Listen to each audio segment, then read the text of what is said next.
In a small coastal town where the cliffs stood sharp against the sea, there lived a boy named Darren. He was known for wandering farther than most dared past the tide pools, past the crumbling watchtower, and sometimes even into the caves that the elders warned were breathing places of the ocean. One evening, after a long day of fishing with his father, Darren noticed a light flickering far out on the water. It wasn't the steady glow of the lighthouse, nor the golden fire of a sheep's lantern. This light shimmered blue, faint but calling. When he asked the older fishermen about it, they looked away, muttering, "Best not to follow things that don't belong to the shore." But curiosity nodded him. That night, when the tide was lowest and the moon painted silver paths across the water, Darren slipped out with a small boat. The waves were calm, as if the sea itself wanted him to come closer. The light drifted ahead, not moving like a lamp, but pulsing like it was alive. When Darren reached it, the glow sank below the surface. Without thinking, he leaned over and found himself staring into the water.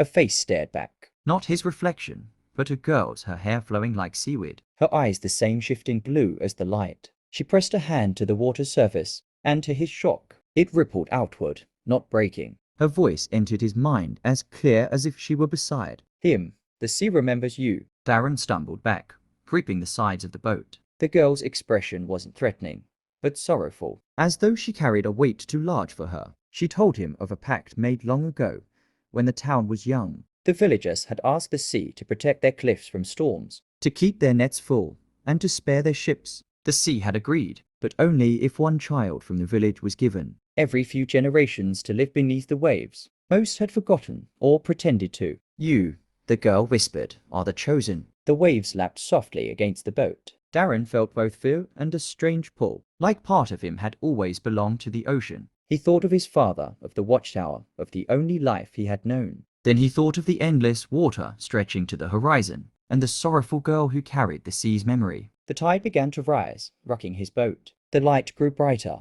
surrounding him in a halo of blue. Darren realized he had only one choice, whether to fight the pull of the sea, or to surrender and become its keeper. No one in the town saw Darren again after that night. Some said he had run away. Others whispered that the sea had taken him, as it always did when its promises came due. Yet on calm evenings, when the moon lays silver paths across the waves, a faint blue light drifts offshore, pulsing gently like a heartbeat. And if you listen closely, the tide carries a voice, soft and sorrowful.